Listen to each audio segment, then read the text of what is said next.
Hello friends, आज हम लोग सॉल्व करने वाले हैं बिहार बोर्ड क्लास 8 पाठ 11 विज्ञान प्रकाश का खेल अभ्यास का सभी प्रश्नों को हल करेंगे। तो यहाँ पहला है, मान लीजिए आपके सामने दीवार पर एक फोटो टंगा है।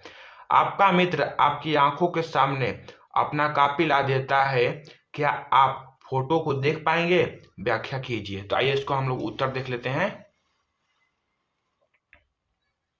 तो यहाँ पर हम लोग पहले लिखेंगे, अगर हमारे सामने दीवार पर एक फोटो टंगा है, एक मित्र आंख के सामने कॉपी ला देता है, तो हम उस फोटो को नहीं देख पाएंगे, क्योंकि किसी वस्तु को हम तभी देख पा सकते हैं जब उस वस्तु से आने वाला प्रकाश हमारी आंखों में प्रवेश कर सके।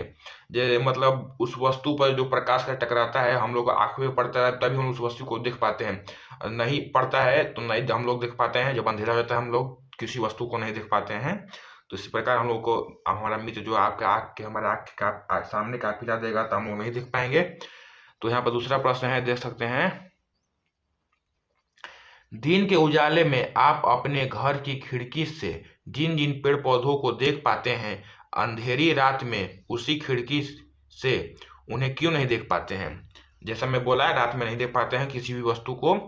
तो यहाँ पर दिन के उजाले में आप अपने घर की खिड़की से जिन जिन जिन पेड़ पौधों को देख पाते हैं, मतलब अंधेरी रात में उन्हें नहीं देख पाते हैं, क्योंकि यहाँ पर क्योंकि केवल आंख के द्वारा हम किसी वस्तु को नहीं देख सकते हैं। मतलब हम लोगों के पास आंख है पर जो प्रकाश नहीं है, तो हम लोग किसी को नहीं देख पाएंगे। इसके साथ साथ प्रकाश का होना जरूरी होता है। इस प्रकाश से निकलने वाली प्रकाश की किरणें वस्तु से टकराकर हमारी आंखों पर पड़ती हैं, जिससे हम किसी वस्तु को देख पाते हैं। मतलब उस वस्तु पर टकराकर प्रकाश की किरणें हम लोग के आंख में पड़ती है परिवर्तन के बाद, तब हम लोग उस वस्तु को देख पाते हैं। ऐसे हम लोग बिना प्रकाश की मदद से हम लोग किसी वस्तु को नहीं देख सकते हैं।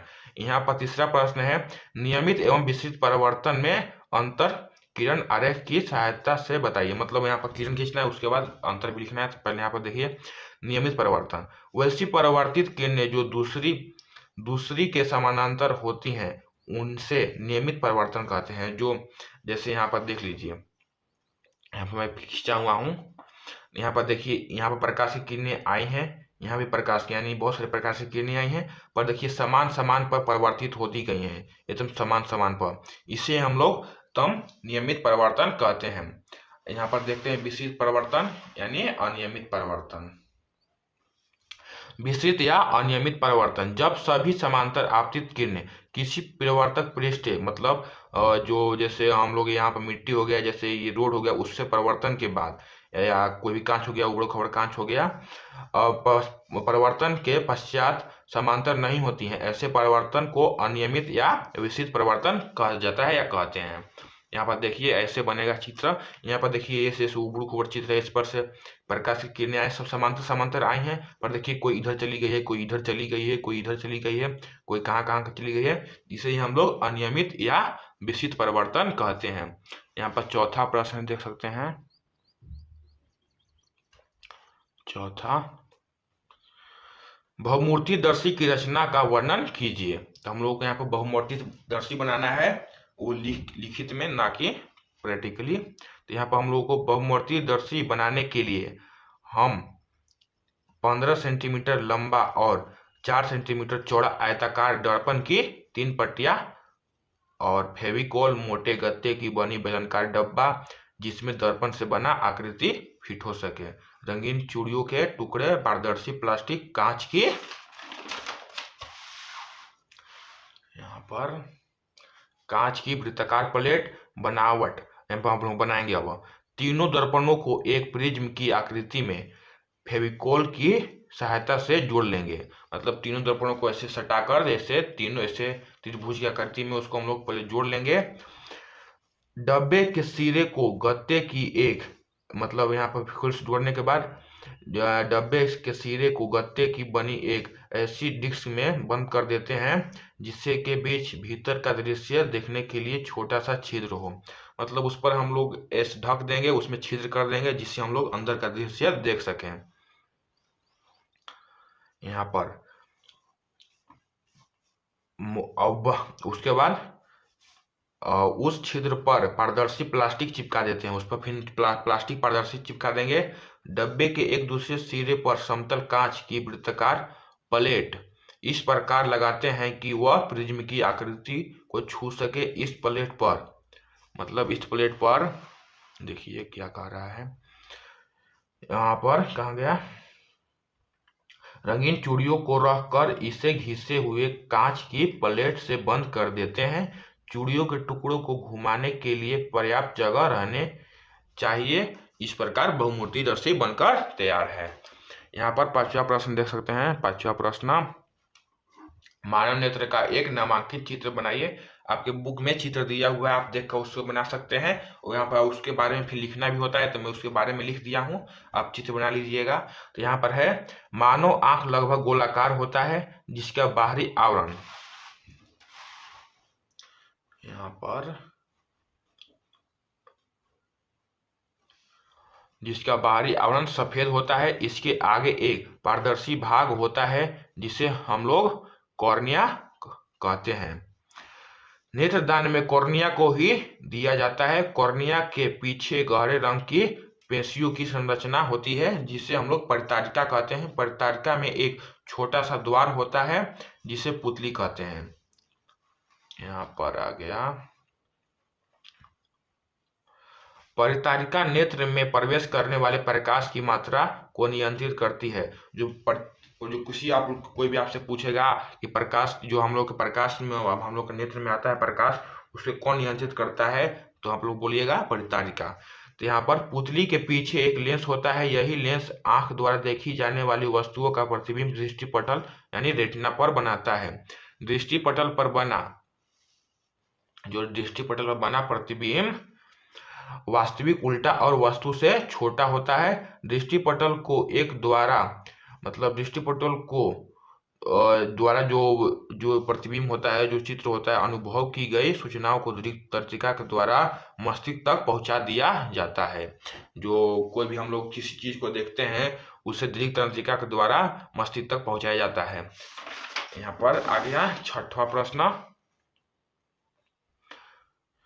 यहाँ पर छठवा, हाँ, यदि परावर्तित किरण आपतित किरण से 90 डिग्री का कोण बनाए तो आपतन कोण का मान कितना होगा। तो यहाँ पर जो जैसे अब कोई प्रकाशक किरण आया, वो 90 डिग्री का कोण बनाता है, तो उसका जो आपतन होगा वो कितना डिग्री का होगा। तो यदि यहाँ पर उत्तर देखेंगे, यदि परावर्तित किरण आपतित किरण से 90 डिग्री का कोण बनाए तो आपतन कोण का मान 90 डिग्री ही होगा, क्योंकि परावर्तन के नियम के अनुसार आपतन कोण का मान परावर्तन कोण के बराबर होता है। जो नियम है आपतन कोण का, जो नियम है परावर्तन का नियम होता है, उसके अनुसार जो आपतित किरण है परावर्तित किरण के बराबर होता है।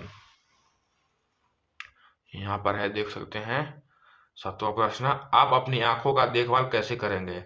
यहाँ पर उत्तर है, हम अपनी आंखों की सुरक्षा या देखभाल निम्न प्रकार से कर सकते हैं। जहाँ पहला है, हम बहुत अधिक एवं कम प्रकाश में नहीं पढ़ेंगे और पठन सामग्री को आंख से समीप और यानी दूर असमीप या दूर ले जाकर नहीं पढ़ेंगे। मतलब ढेर लाइट यानी ढेर प्रकाश और कम प्रकाश में, अधिक प्रकाश और कम प्रकाश में नहीं पढ़ना चाहिए। और पठन सामग्री को दूर और अपने आंख में सटा कर मतलब नहीं देखना चाहिए, उससे हम लोगों के आंख पर गलत प्रभाव पड़ता है। अगर हमारी आंखों में धूल चली जाए तो उसे रगड़ने की बजाय स्वच्छ पानी से धो लेनी चाहिए।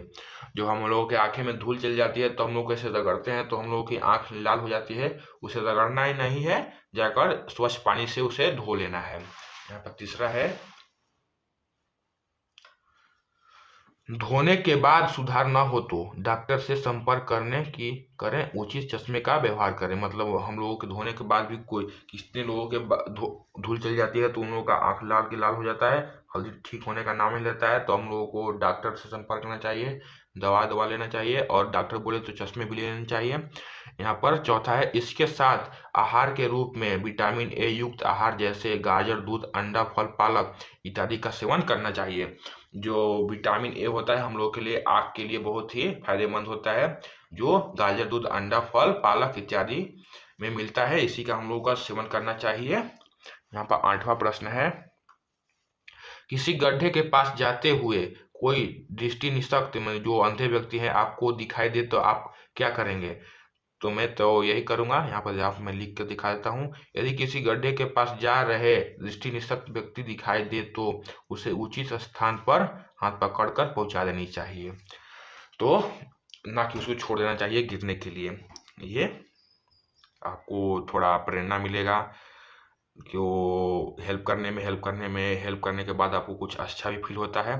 तो आपको वीडियो कैसा लगा है? वीडियो अच्छा लगा तो वीडियो को लाइक कर दीजिए, और कुछ भी जो समझ में आया है और जो समझ में नहीं आया उसे हम लोग हमारे कमेंट बॉक्स में कमेंट करके पूछ सकते हैं।